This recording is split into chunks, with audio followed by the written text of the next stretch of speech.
What up, family? I ain't did what it is in a while because it don't be working. Because this phone is trash and old. But I'm going to try it anyway one more time. I was thinking about Goliath and how Goliath was standing on that hill, super big and huge, and screaming and shouting threats to the people of Israel, and they were frozen in fear, looking at Goliath, listening to Goliath, frozen in fear. Goliath posed a huge threat. If they fought against him, they would lose,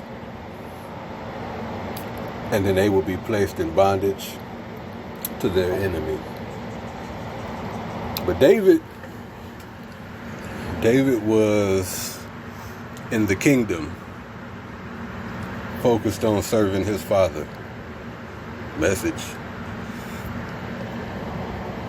And his father told him to go take his brothers some food while they were on the battlefield. So David had not seen Goliath or heard Goliath because he was in the kingdom, focused on serving his father.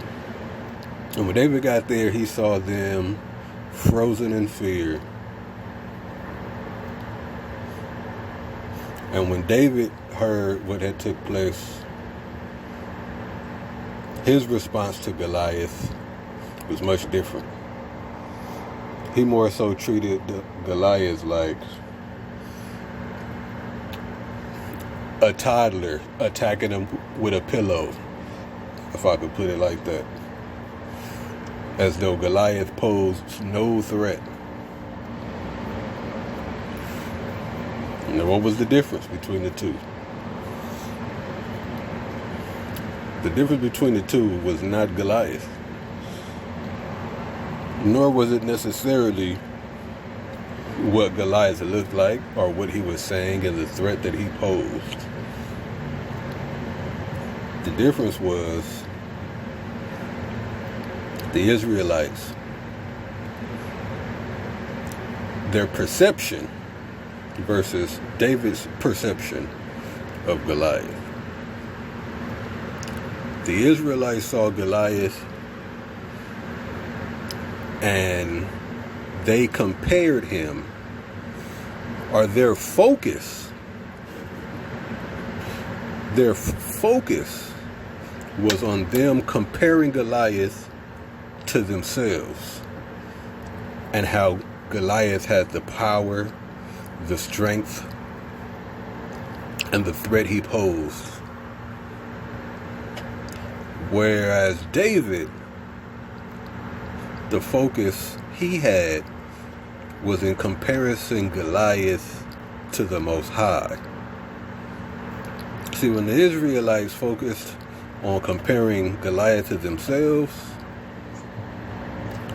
there's nothing they can do against Goliath. It made them feel small and weak and helpless. But when David was comparing Goliath to himself, comparing Goliath to the Most High, he saw Goliath as being weak and small and helpless, and there being nothing that Goliath can do. He never put himself in it. It was not, for the Israelites, the war was between them and Goliath. They put themselves in it. But for David, he never put himself in it. It was not his battle. He was not involved in it. It was between this uncircumcised Philistine, this Nephilim, this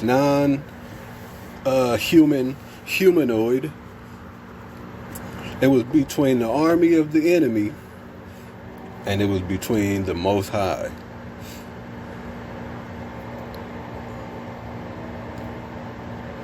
And we know what David did and how he responded and how he acted.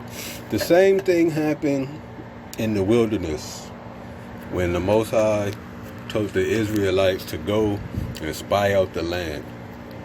And they went and they came back. And Caleb and Joshua was like, the land is good. It's everything the Most High said it was going to be. Let's go take it. Milk, honey, all that, it belongs to us. Let's go get it. But the other Israelites was like, nah, y'all tripping. They got giants over there. We're grasshoppers. We see ourselves as grasshoppers in our own sight compared to them. We cannot overtake it. Same exact principle.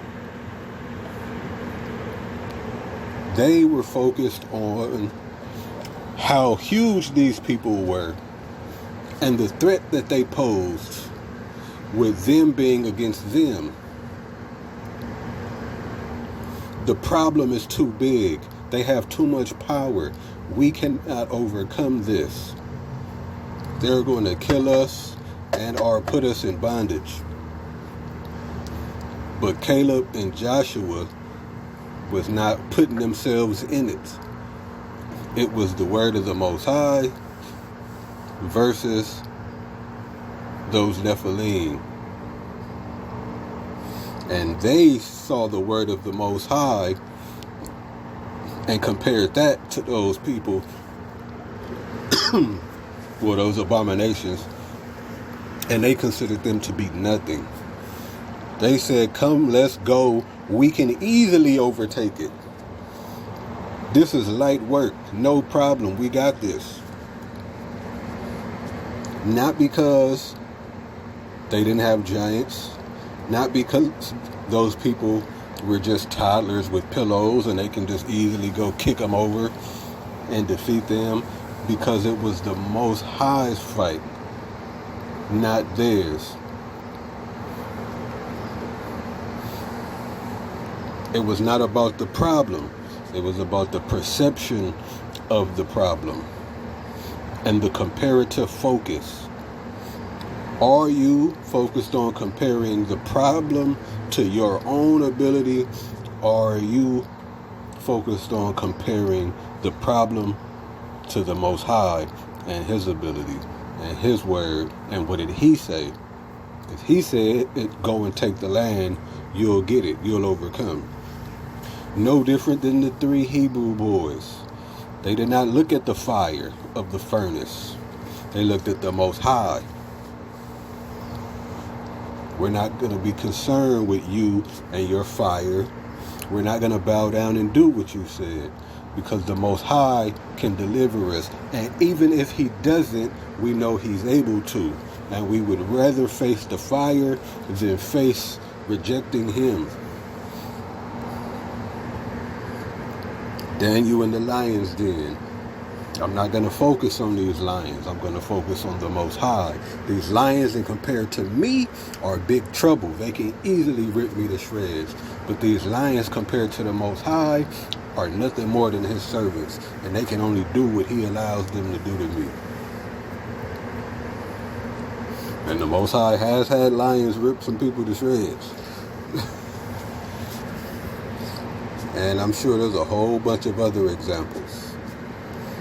And though we may have our Garden of Gethsemane moment where we may be like, I don't want to deal with this. At the end of the day, get your ass up, pick up your cross, and look up to the hills where cometh your help, and compare all your issues or seeming issues to the Most High. Because the fight is not yours. You're just a character in the fight, but it has nothing to do with you. It's the army of Satan against the Most High. Keep your eyes on the Most High. And let your faith not be waned, and do not be waned. That's like my name. Anyway, I'm saying, hey, man, you already know what it is. You already know what it is. Don't be weary in well doing. Love you, amen.